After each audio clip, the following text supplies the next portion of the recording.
Oh boy. Z.Z.Z is going into the dumpster apparently. So, let's talk about it. What's up, Proxies? I'm Foxhole and welcome to another video on the channel. Hope you enjoy. So, you see, today I was getting off of work. It's around 3:30 and I'm driving home and I got a nail in my tire and I decided that, you know what, I need to go get my tire fixed. So on the way driving to go to the place to go get my tire fixed, I think like many of you saw our #1 Kurobot playing Z.Z.Z. And let me put it like this first. It's less than 24 hours until Weather and Waves release for the next phase of 2.4 with Lupa, and everything else is going to happen tonight. Less than 24 hours. He's playing Z.Z.Z and I'm hearing basically several different things about him trashing it. And I'm just sitting here listening.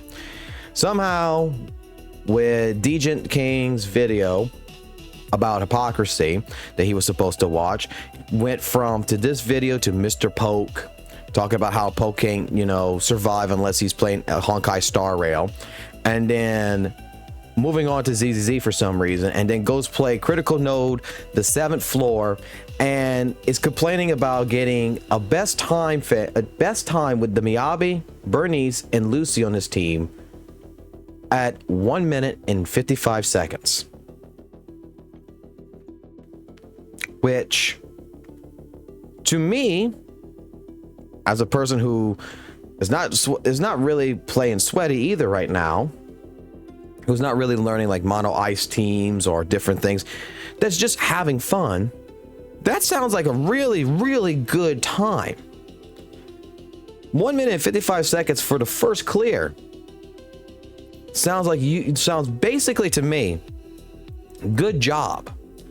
But for some reason, we're going to get into a complaint that it should be a better time, that 1 minute and 55 seconds is not good, that it should be, what, 30 seconds?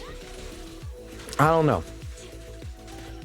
I'm listening to this man make his statements, complain to another guy in his chat about his builds and stuff like this, and in general bitching that like I need to be sweaty gameplay and stuff like this, like people are going to complain.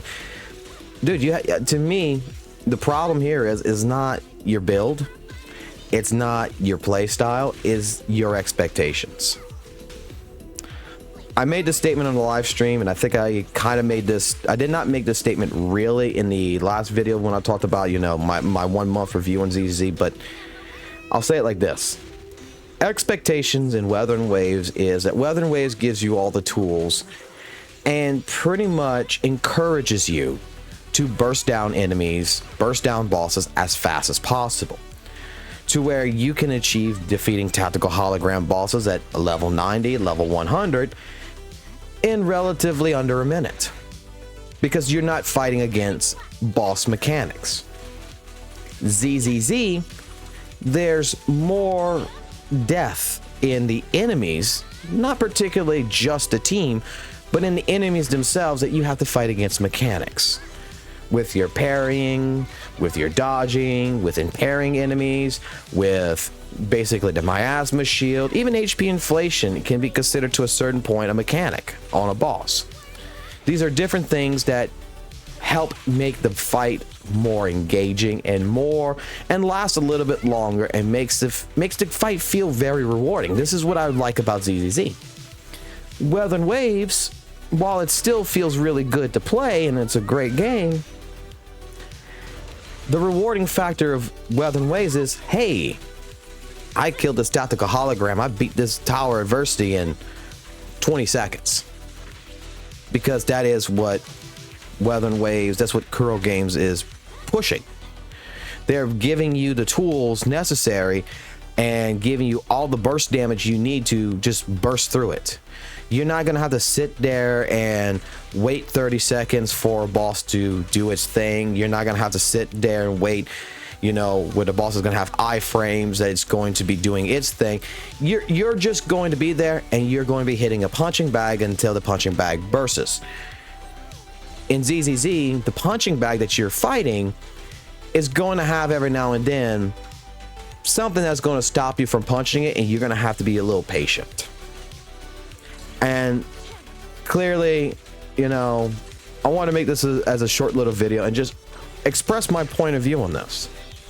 It's like, bro, it's not that big of a deal.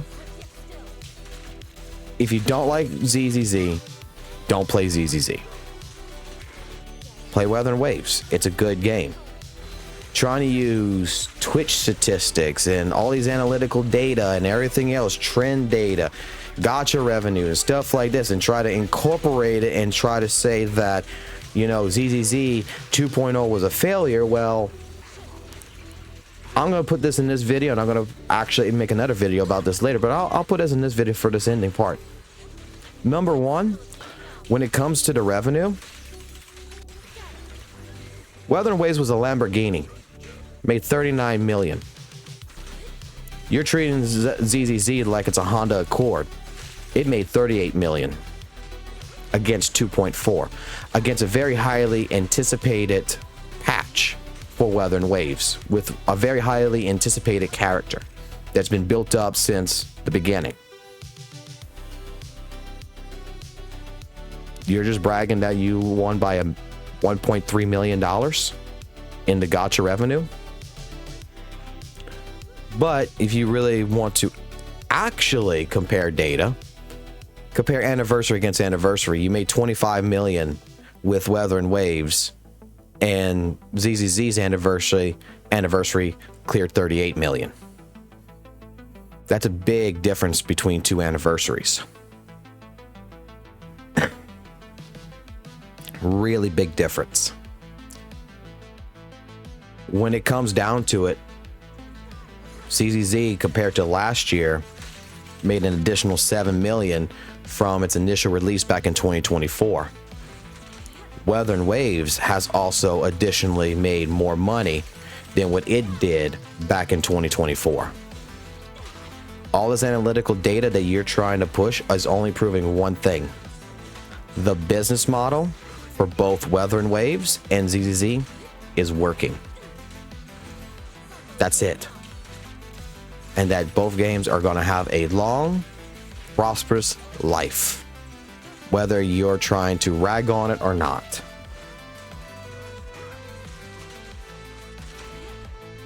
Again, you're trying to call Z.Z.Z a Honda Accord here, and Weather and Waves being the Lamborghini. Congratulations. You won by $1.3 million. Yeah. Nice bragging rights. Well, guys, short video. I'll catch you on the live stream later. Peace out.